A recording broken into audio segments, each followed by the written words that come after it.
Welcome back. खबरों का बाकायदा आगाज करेंगे और सबसे पहले बात करेंगे Pakistan International Maritime expo and conference का आगाज हो गया है। पाकिस्तान इंटरनेशनल मैरीटाइम एक्सपो 6 नवंबर तक जारी रहेगी। बरतानिया, इटली, ईरान, तुर्किया, सऊदी अरब, ऑस्ट्रेलिया, मिस्र और चीन समेत 44 ममालिक के नुमाइंदे भी शामिल हैं। नुमाइश में 178 नुमाइश कुनंदगान हिस्सा ले रहे हैं। 28 बैनुल अक़वामी इदारे और 150 मकामी इदारे भी शामिल हैं।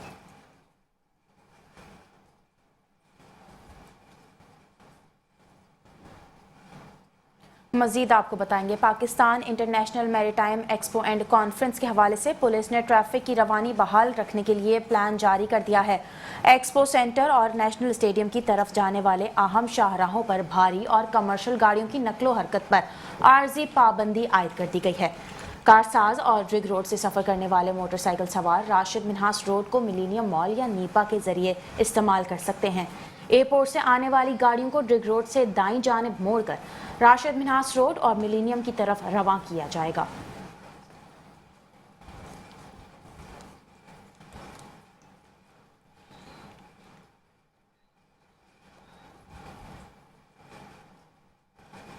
मजीद आपको बताएंगे, कराची में Pakistan International Maritime Expo PIMEC and Conference के दूसरे सेशन का आगाज हो गया। बैनुल अक़वामी नुमाइश 6 नवंबर तक कराची एक्सपो सेंटर में जारी रहेगी। इस मौके पर एक्सपो सेंटर के तरफ सिक्योरिटी के भी सख्त इंतजाम किए गए। मुनक्कद होने वाली ये बैनुल अक़वामी तफसीलात एहसान यूनुस की इस रिपोर्ट में।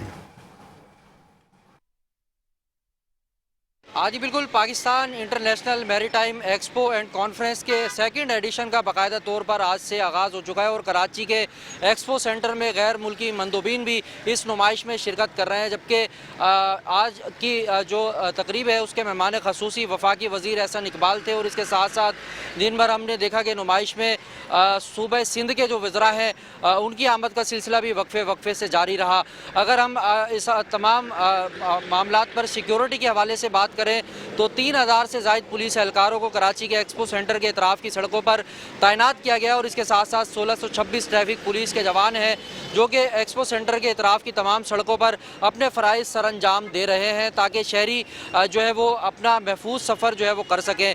और इसके साथ साथ स्पेशल ब्रांच का जो अमला है 186 के करीब वो पुलिस एहलकार भी इन तमाम सड़कों पर मौजूद रहेंगे ताकि किसी भी नाखुशगवार सूरत हाल से जो है वो निपटा जा सके।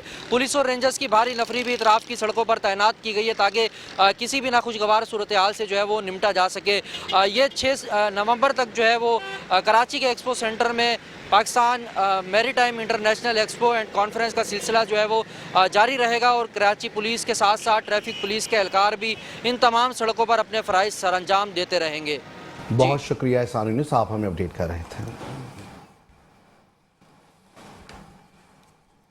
दूसरी जानिब वफाकी वज़ीर एहसन इकबाल कहते हैं, मैरीटाइम एक्सपो में तमाम मंदूबीन को खुशामदीद कहता हूँ। पाकिस्तान ने मैरीटाइम के शोबे में बहुत तरक्की की है। हमें समंदरी हयातियात के लिए बहुत काम करना होगा। तरक्की का सफ़र ना रोका जाता तो हम दुनिया की 7वीं बड़ी मईशत होते। पाकिस्तान वस्ती एशिया, जनूबी एशिया, मशरिक़ वस्ता में तजारती हब का किरदार अदा कर सकता है।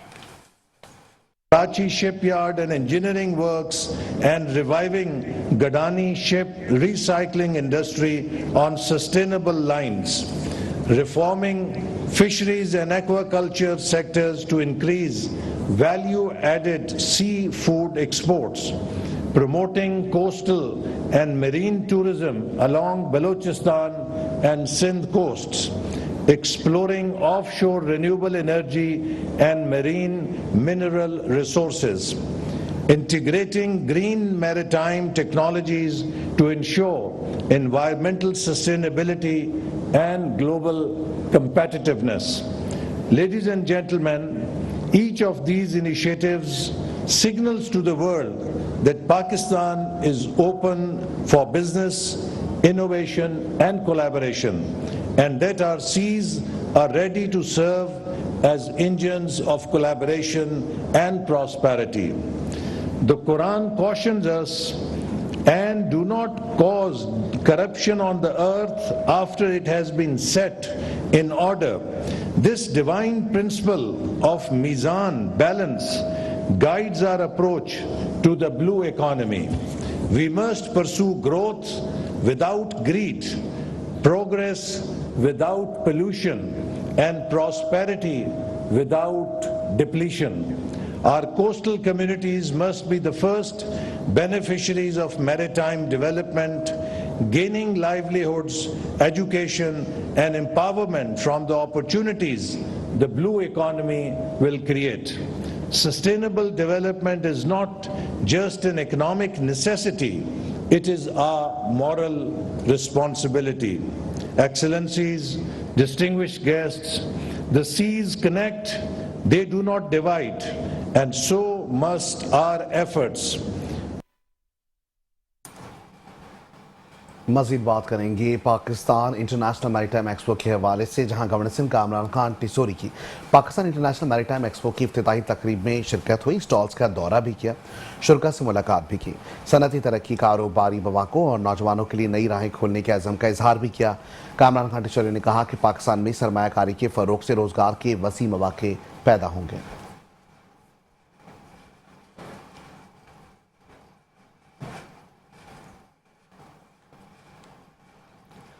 पायमेक 2025 के हवाले से मजीद खबर शामिल करेंगे। आपको बताएंगे Pakistan International Maritime expo and conference का इनेकाद किया गया। वज़ीर आला सिंध मुराद अली शाह की पाकिस्तान इंटरनेशनल मैरीटाइम एक्सपो में शिरकत हुई। मुराद अली शाह ने कहा, मैरीटाइम एक्सपो मुल्की मईशत और रोज़गार के मौक़े पैदा करने के लिए इंतहाई अहमियत का हामिल है।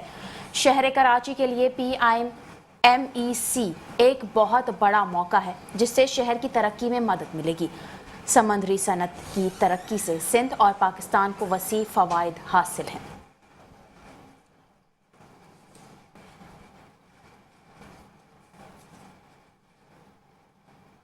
आगे बढ़ेंगे, मजीद बात करेंगे 27वीं तरमीम के हवाले से। आपको बताएंगे 27वीं आईनी तरमीम का ये मामला है। पाकिस्तान पीपल्स पार्टी की सेंट्रल एग्जीक्यूटिव कमेटी का इजलास 6 नवंबर को होगा।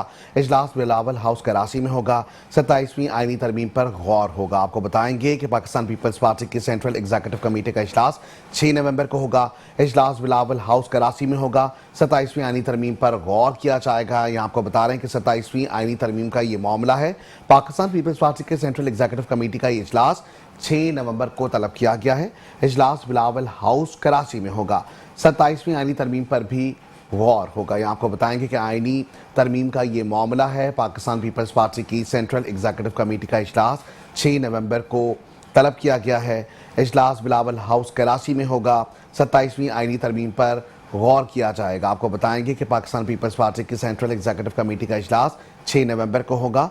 इजलास बिलावल हाउस कराची में होगा। 27वीं आईनी तरमीम पर गौर होगा। यहाँ आपको बता रहे हैं 27वीं आईनी तरमीम के हवाले से, जहाँ पाकिस्तान पीपल्स पार्टी के सेंट्रल एग्जीक्यूटिव कमेटी का ये इजलास 6 नवंबर को तलब कर लिया गया है। इजलास बिलावल हाउस कराची में होगा। 27वीं आईनी तरमीम पर गौर होगा। यहाँ आपको बताएंगे कि पाकिस्तान पीपल्स पार्टी के सेंट्रल एग्जीक्यूटिव कमेटी का इजलास 6 नवंबर को होगा। इजलास बिलावल हाउस कराची में होगा।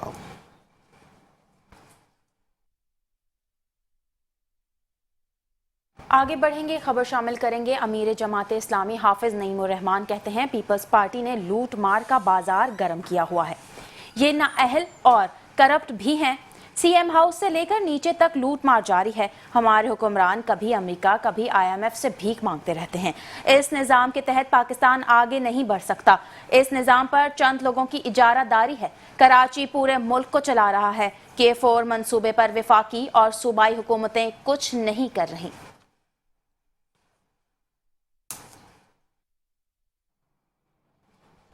अब बात करेंगे डेंगू केसेस के हवाले से। आपको बताएंगे अपोजिशन लीडर अली खुर्शीदी का डेंगू केसेस में इजाफे पर इजहार तशवीश।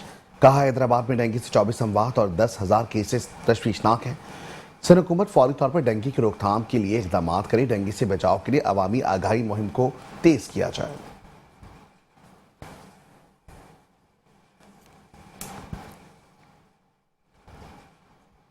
अदालती खबरों का आगाज करेंगे। आपको बताएंगे सुप्रीम कोर्ट कराची रजिस्ट्री में बेंच 2 की अदम दस्तयाबी के बायस आज की कॉज लिस्ट मनसूख कर दी गई। जस्टिस शाहिद वहीद और जस्टिस सलाहुद्दीन पंवर पर मुश्तमिल बेंच के केसेस डी लिस्ट कर दिए गए। बेंच के अदम दस्तयाबी के बायस 3 नवंबर के केसेस डी लिस्ट किए गए। जस्टिस मोहम्मद अली मुजहर और जस्टिस हसन अजहर रिजवी पर मुश्तमिल बेंच 1 कॉज लिस्ट के मुताबिक समाअत करेगा।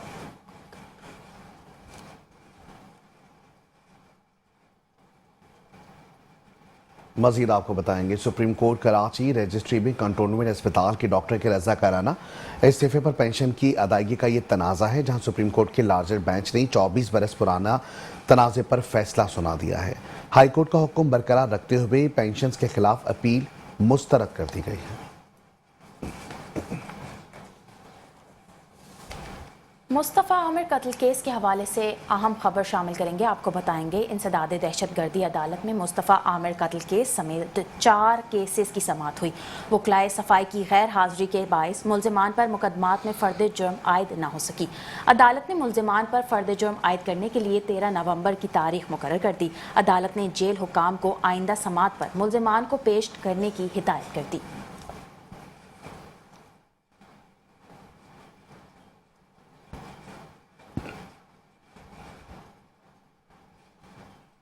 मजीद आपको बताएंगे शहरी कराची के हवाले से, जहां कमिश्नर कराची की हिदायत पर जिला वस्ती में भरपूर कार्रवाइयां जारी हैं।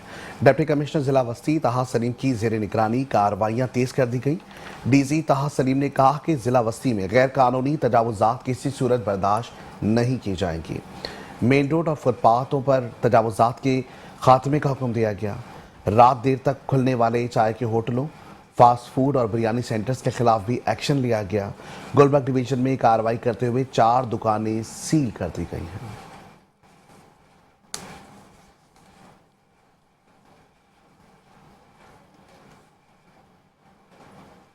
ई चालान के हवाले से खबर देंगे। आपको बताएंगे ई चालान की गुज़िश्ता 24 घंटे की रात रिपोर्ट तलब कर ली गई। 24 घंटे के दौरान 2790 शहरियों के चालान किए गए। सीट बेल्ट ना पहनने पर 1607 चालान किए गए। तेज़ रफ्तारी से ड्राइविंग पर 59, बगैर हेलमेट के 747 चालान किए गए। लाल सिग्नल जंप करने पर 150, मोबाइल फ़ोन इस्तेमाल पर 73 चालान किए गए। गैर कानूनी पार्किंग पर 13 चालान हुए। रॉन्ग वे आने पर 8 और काले शीशे पर 59 चालान किए गए।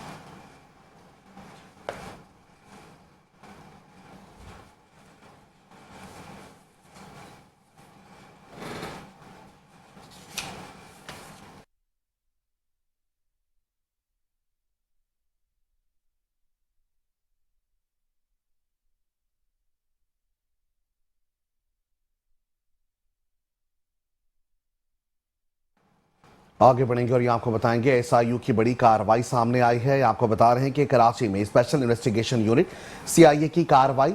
अमजद शेख के मुताबिक स्ट्रीट क्राइम की वारदातों में मुलव्विस मुल्जिमान को गिरफ्तार किया गया है। SSP अमजद शेख के मुताबिक मुल्जिम को जमशेद क्वार्टर के इलाके से गिरफ्तार किया गया है। आपको बताएंगे कि SIU की कार्रवाई, स्पेशल इन्वेस्टिगेशन यूनिट CIA की ये कार्रवाई सामने आई है, जहां मुल्जिम को जमशेद क्वार्टर के इलाके से गिरफ्तार किया गया। स्ट्रीट क्राइम की वारदातों में मुलव्विस मुल्जिम को गिरफ्तार किया गया है।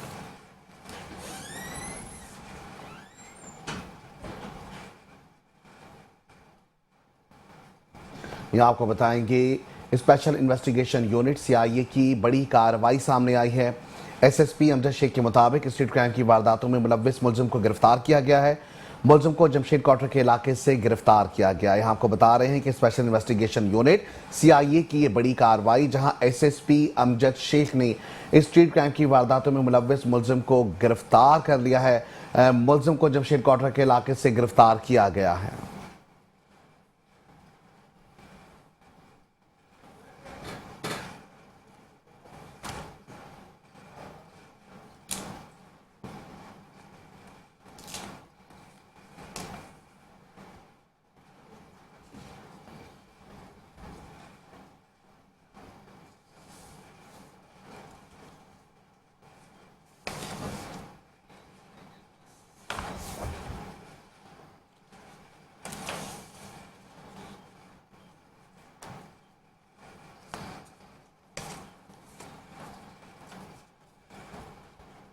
अब आपको बताएंगे कराची में रेंजर्स की कार्रवाई के हवाले से फितनाल खवारिज के इंतहाई मतलूब 3 मुल्जिमान को गिरफ्तार कर लिया गया।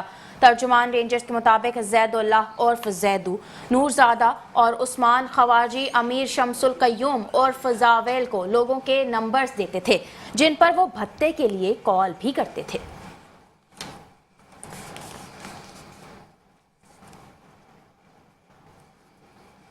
कराची के इलाके प्राचा चौक शेरशाह कॉलोनी में सैलून में डकैती की वारदात पेश आई। 3 मुसल्लह मुल्जिमान शेरियों से नकदी रकम, मोबाइल फोन और कीमती सामान लूटकर बासानी फरार हो गए। वारदात की सीसीटीवी फुटेज में मुल्जिमान को शेरियों पर तशद्दुद करते देखा जा सकता है। गुलशन बिहार में पुलिस और स्ट्रीट क्रिमिनल के दरमियान मुकाबले में मुल्जिम असद वल्द मुनसिफ शाह जख्मी हालत में गिरफ्तार, जबकि साथी फरार होने में कामयाब हो गया। FB एरिया ब्लॉक 14 में नामालूम सिम से लगने वाली गोली से नौजवान हसनैन जख्मी हुआ, जबकि यूनिवर्सिटी रोड पर फायरिंग के नतीजे में अब्दुल्ला वल्द मोहब्बत खान जहाँ बाक हुआ। वाकया जाती रंजिश का शाखसाना बताया जा रहा है। साइट एरिया में करंट लगने से मजदूर मुदस्सिर जहाँ बाक हुआ, जबकि बल्दिया नवाब कॉलोनी में मजामत पर फायरिंग से नौजवान इफ्तिकार जान से गया। रेंजर्स ने खुफिया इत्तला पर कंवारी कॉलोनी मंगोपीर रोड से ख्वारिज तंजीम के 3 मतलूब मुल्जिमान जैदुल्ला, नूरजादा और हजरत उस्मान को गिरफ्तार किया। मुल्जिमान भत्ताखोरी, लैंड ग्रैपिंग, मंशियात फरोशी में मुलव्विस है। गुज़िश्ता हफ्ते के दौरान कराची पुलिस ने 30 मुकाबलों में 1 डाकू हलाक,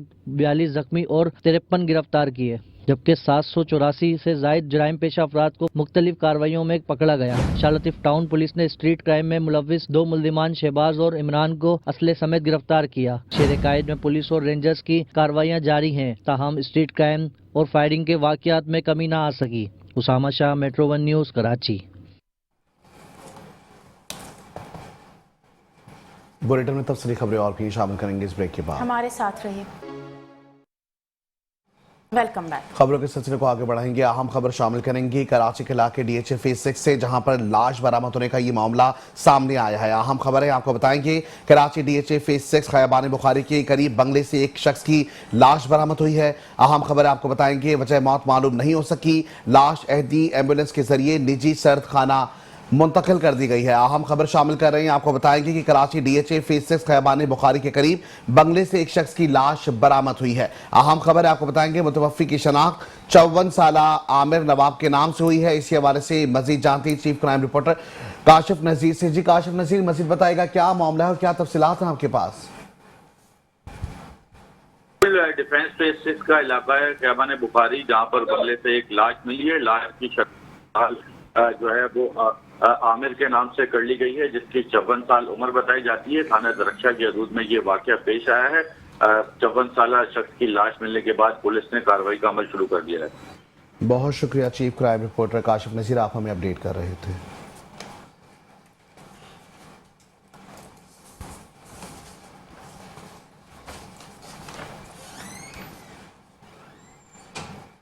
कारोबारी दुनिया से खबर शामिल करेंगे। आपको बताएंगे पाकिस्तान स्टॉक एक्सचेंज में तेजी का रुझान रहा। 100 इंडेक्स में 1171 पॉइंट्स का इजाफा हुआ। 100 इंडेक्स 1,62,803 पॉइंट्स पर कारोबार का इख्तिताम हुआ। 100 इंडेक्स में 0.241% का इजाफा हुआ। 30 इंडेक्स में 120 पॉइंट्स का इजाफा हुआ। 30 इंडेक्स में 49,497 पॉइंट्स पर कारोबार का इख्तिताम हुआ।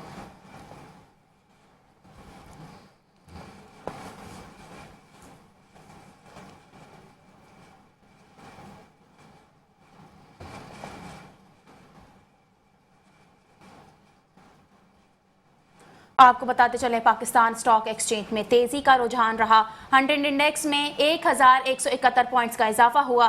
100 इंडेक्स 1,62,803 पॉइंट्स पर कारोबार का इख्तिताम हुआ।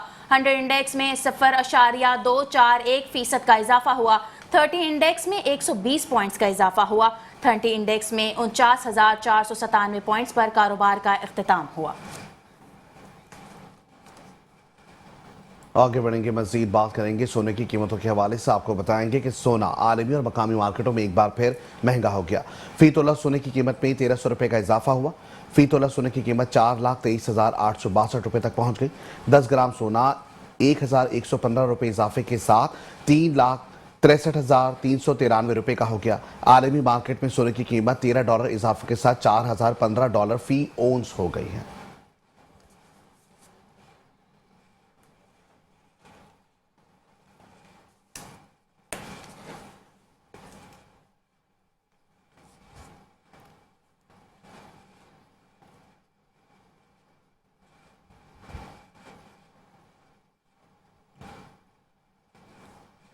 और यहाँ आपको बताएंगे बसारत से महरूम सैयद अरील हुसैन की CSS में तारीखी कामयाबी। पाकिस्तान के मुकाबले के सबसे मुश्किल समझे जाने वाले सेंट्रल सुपीरियर सर्विसेज CSS के इम्तिहान में बसारत से महरूम सैयद अरील हुसैन ने शानदार कामयाबी हासिल की।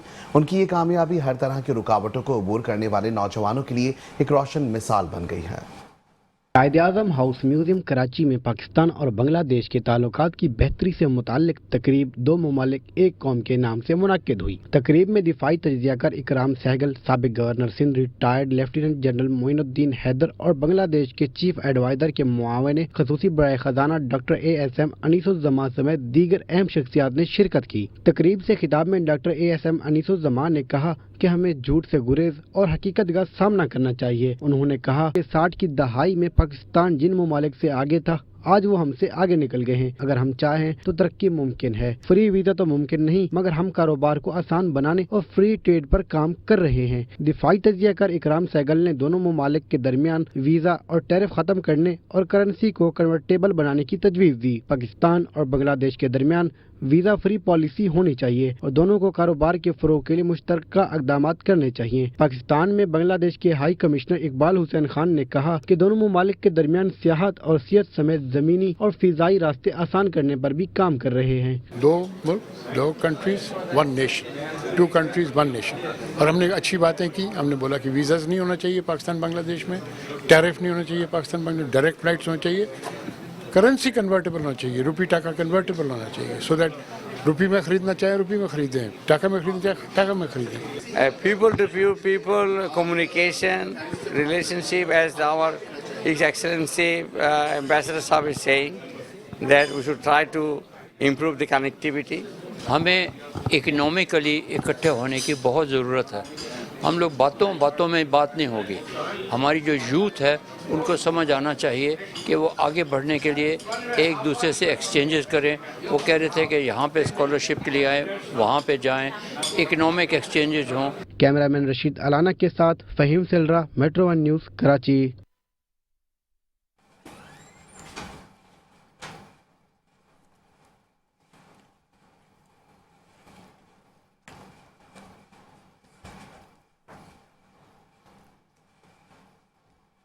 अब आपको बताएंगे कराची में रात 12 बजे के बाद चाय के होटल बंद करने के अहकामात ने शहर की सकाफत और मईशत दोनों को बुरी तरह मुतासर किया है।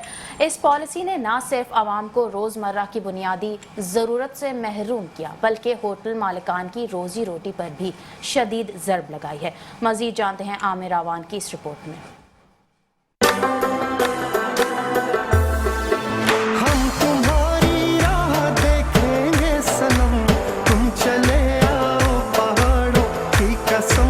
कराची में चाय महज एक मशरूब नहीं बल्कि ये शहर की सकाफत का एक अहम हिस्सा है। ये मजदूर, तालिब इल्म, दफ्तरी मुलाजिम और रात के औकात में काम करने वाले हर फर्द की रोजमर्रा की जरूरत है। रात गए चाय की दुकानों पर होने वाली बंदिश ने शहरियों की रोजमर्रा की रूटीन को बुरी तरह मुतासिर किया है। चाय के होटल चलाने वालों के लिए ये बंदिश मुआशी तबाही का बाइस बन रही है। रात का वक्त अक्सर होटलों के लिए मसरूफ तरीन औकात में से होता है। इस दौरान बंदिश से इनकी आमदनी का एक बड़ा जरिया मुनक़ता हो गया है। मालिकान का कहना है पहले ही महंगाई और दीगर मुआशी मसाइल का शिकार है। इन पर यह पाबंदी एक इजाफी बोझ है। हुकूमत को चाहिए कि वो होटल मालिकान के नुमाइंदों से मुज़ाकरात करे और एक ऐसा हल निकाले जिसमें शहरियों की सहूलियात और कारोबारियों के मफादात दोनों का ख्याल रखा जाए। अगर बंदिश का मकसद हिफाजती सूरत हाल को बेहतर बनाना है तो इसके लिए मरतूब हिकमत अमली की जरूरत है। महज होटल बंद करने से मसले का हल नहीं होगा।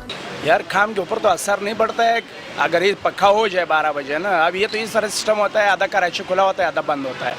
अब अगर कानून है तो भाई सबके लिए कानून बनाओ, सिर्फ होटलों के लिए नहीं, सबके लिए कानून बनाओ। अब सिर्फ होटल के लोग टारगेट करे तो ये अच्छी बात नहीं है ना। कानून है सबके लिए बनाओ, सबको बंद कराओ। हम बिल्कुल खुश हैं इस चीज़। लोगों का कहना है कि यार कमिश्नर साहब को चाहिए कि आवाम के लिए कुछ सोचे, क्योंकि आपको पता है कि कराची की आवाम जो ना रात को ही जागती है, सुबह को तो उठते ही नहीं है। 12-1 बजे के बाद ही हमारी सुबह होती है। कराची की आवाम तो समझ लो रात उनके लिए सुबह है और दिन जो है वो उसके लिए रात है। तो यहाँ पे थोड़ा सेफली होता है, बंदा बाहर बैठेगा। आजकल माहौल इतना ख़राब है, चोरी डकैतियाँ ये चीज़ें, तो इस वजह से नहीं करना चाहिए इनको बंद। कराची और चाय का रिश्ता सदियों पुराना है और उसे महज इंतजामी अहकामात से तोड़ना मुमकिन नहीं। उम्मीद है कि हुकूमत इस मामले में होटल मालिकान और आवाम के मसाइल को समझते हुए कोई मुनासिब हल पेश करेगी। कैमरामैन आयान खान के साथ आमिर आवान, मेट्रो 1 न्यूज़, कराची। और अब बात करेंगे मौसम के हवाले से। आपको बताएंगे कराची में हवा खुश्क है और मौसम गर्म खुनकी का एहसास है। आज दर्जा हरारत 34 से 36 डिग्री सेंटीग्रेड तक रहने का इम्कान है। शहर का मौजूदा दर्जा हरारत 20 डिग्री सेंटीग्रेड रिकॉर्ड हुआ, जो कि शुमाल मशरक से 6 किलोमीटर फी घंटे की रफ्तार से हवाएं चल रही हैं। हवा में नमी का तनासुब 90% रिकॉर्ड किया गया।